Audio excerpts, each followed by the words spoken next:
तो दोस्तों मंगलू लकड़बग्गा मुंह में तिनका दबाकर पूरे जंगल के सामने आकर कहता है कि वो बकरी है, लेकिन रंगा सियार उसके कान में आकर कहता है कि अबे लोलू बकरी की खाल तो पहनना। अरविंद केजरीवाल ने कल कहा कि वो राम राज्य चला रहे हैं, वो दिल्ली के लोगों को अयोध्या में बन रहे राम मंदिर में लेकर जाएंगे, वो 500 तिरंगे झंडे लगाएंगे दिल्ली के अंदर और देशभक्ति, कट्टर देशभक्ति करिकुलम चलाएंगे दिल्ली के अंदर। लेकिन यही अरविंद केजरीवाल आज से कुछ दिन पहले तक सर्जिकल स्ट्राइक्स के सबूत मांग रहे थे, राम मंदिर का बनना गलत बता रहे थे और मौलवियों के साथ खजूर चटका रहे थे। तो अब ऐसा क्या हुआ है कि एक सुन्नतधारी जो है वो लाल लंगोटा पहनने लग गया है? यही बताएंगे आपको इस वीडियो में कि क्या हुआ है। बने रहिए हमारे साथ, देखते रहिए आज की ताज़ा खबर।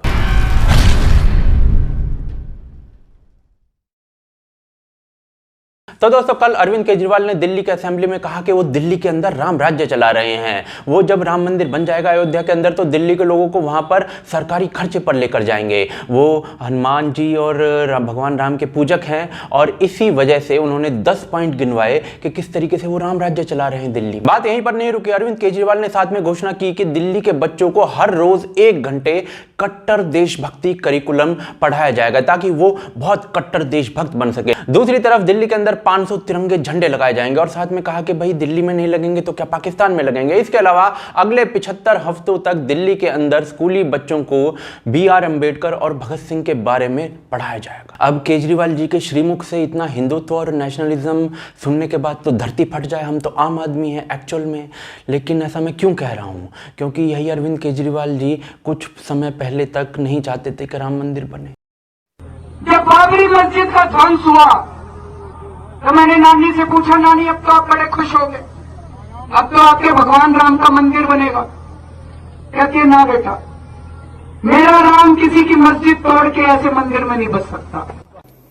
मैं दिल्ली के लोगों को, दिल्ली के हमारे सारे बुजुर्गों को कहना चाहता हूं कि एक बारी मंदिर बन जाए, आप सबको अयोध्या के फ्री में दर्शन करा। मैं सोच रहा था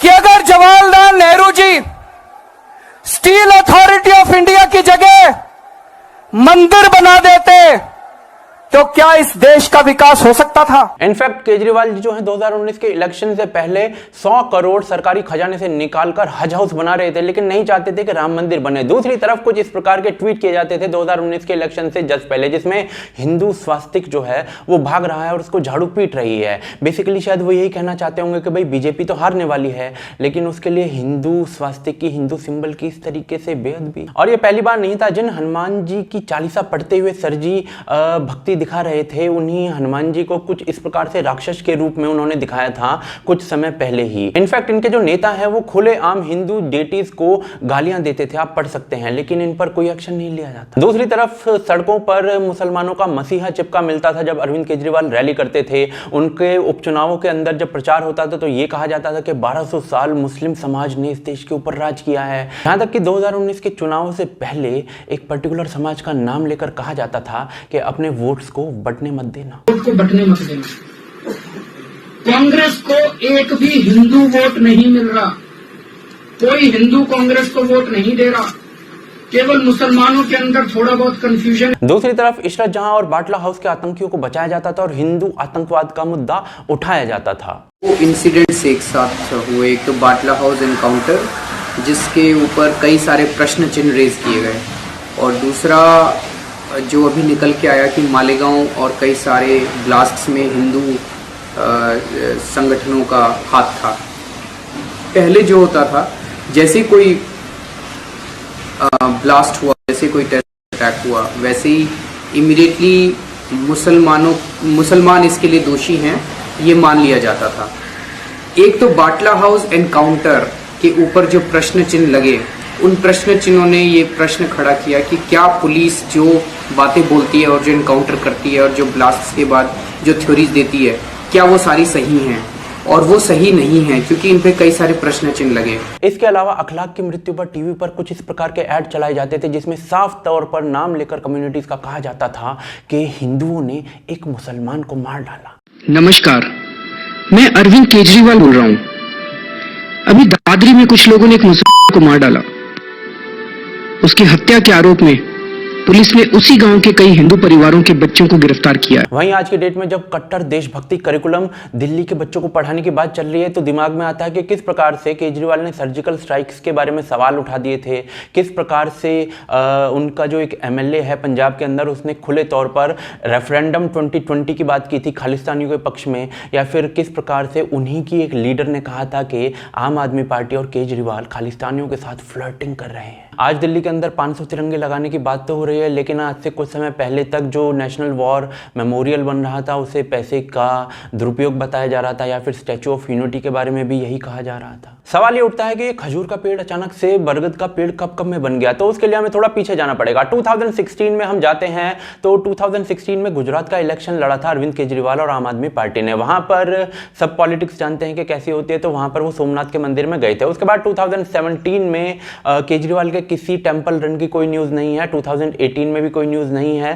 2019 में इलेक्शंस जो हुए हैं जनरल इलेक्शंस उससे पहले भी कोई न्यूज नहीं है। इनफैक्ट हज हाउस बनाने के और मौलवियों की सैलरीज बढ़ाने जैसे डिसीजंस लिए जा रहे थे, लेकिन 2019 के इलेक्शंस होते ही 5 जून 2019 5 जून 2019 को केजरीवाल जी अक्षरधाम मंदिर पहुंच जाते हैं बिना किसी सॉलिड कारण के। फोटोज ट्वीट करते हैं, फिर अगस्त में जन्माष्टमी मनाने पहुंच जाते हैं मंदिर। अगस्त 2019 में ही पहलू खान मामले पर फैसला आता है। अखलाक के ऊपर टीवी पर ऐड चलाने वाले केजरीवाल जी एक शब्द भी नहीं बोलते इस पूरे मुद्दे पर। जुलाई 2019 में ही तीर्थ यात्रा स्कीम निकाली जाती है और अगस्त 2019 में देशभक्ति करिकुलम अनाउंस किया जाता है। दिल्ली इलेक्शन से पहले हनुमान चालीसा पढ़ी जाती है और शाहीन बाग से खुद को दूर रखा जाता है अरविंद केजरीवाल के द्वारा just before the Delhi election. और यहां से यह साबित होता है कि जो एलईडी लाइट थी ना वो खुद को हेलोजन लाइट बनाने की कोशिश कर रही थी, लेकिन क्यों, तो ये सुनिए। वोट को बटने मत देना, कोई हिंदू कांग्रेस को वोट नहीं दे रहा, केवल मुसलमानों के अंदर थोड़ा बहुत कंफ्यूजन। तो जी एक समुदाय विशेष से वोट ना बांटने की अपील की गई, लेकिन समुदाय विशेष ने स्थान विशेष पर लात मारते हुए वोट कांग्रेस को दे दिया। लेकिन अरविंद केजरीवाल जी के जो विचार थे वो समुदाय विशेष के बारे में ये थे, कोई मुसलमान नहीं देने वाला। यही हम ये सोचे कि सारे मुसलमान आए तो हम मचाए हुए कि हमारी 11 सीट अगर देख लेंगे हम लोग तो दिल्ली के सारे मुसलमान हमको वोट दे। कोई मुसलमानों के सामने आज ये नहीं है कि आम आदमी पार्टी 11 सीट देगी।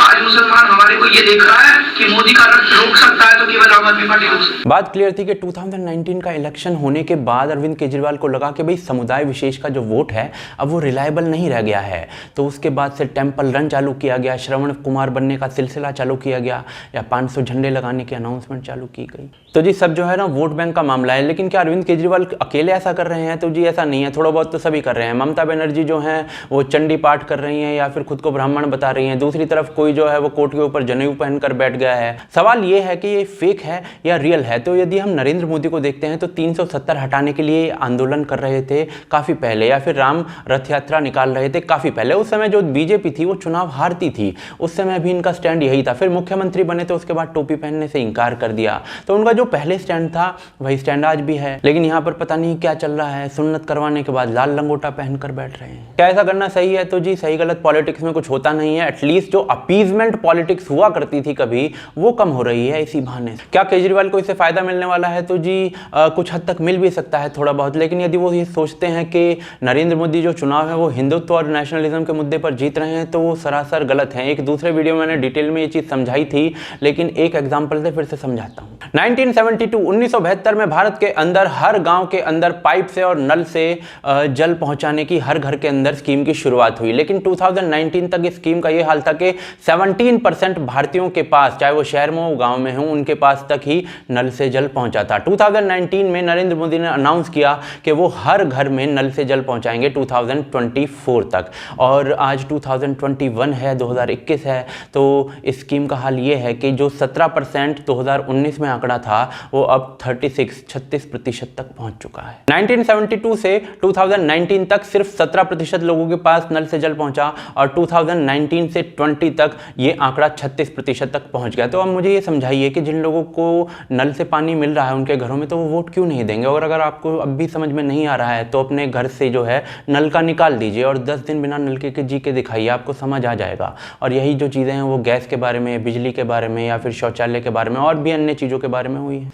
मोदी को हराना है तो इन स्कीम्स के बारे में बात करो ना भाई। अगर तुम तीर को निशाने पर मारने की जगह हवा में ऊपर छोड़ दोगे तो वो तीर नीचे आके आपके पृष्ठभाग में ही सेवा प्रदान करेगा। बाकी अब अरविंद केजरीवाल जी काशी और मथुरा के बारे में कब अनाउंसमेंट करने वाले हैं, इसका इंतजार रहेगा। करेंगे या नहीं ये तो मैं नहीं जानता, क्योंकि मैं बहुत भोला आदमी हूँ। आप लोगों को पता होगा, लेकिन आप देश की जनता है तो हमें कमेंट करके इस बारे में बताइए। साथ ही साथ हमें सपोर्ट करना चाहते हैं तो आप हमें सपोर्ट कर सकते हैं patreon.com और ज्वाइन बटन के थ्रू, जिनके लिंक डिस्क्रिप्शन और पिन कमेंट के अंदर हैं। आप हमें सोशल मीडिया के अन्य प्लेटफॉर्म्स पर भी फॉलो कर सकते हैं, लिंक डिस्क्रिप्शन के अंदर है। आप देख रहे हैं आज की ताज़ा खबर। जय हिंद, जय भारत।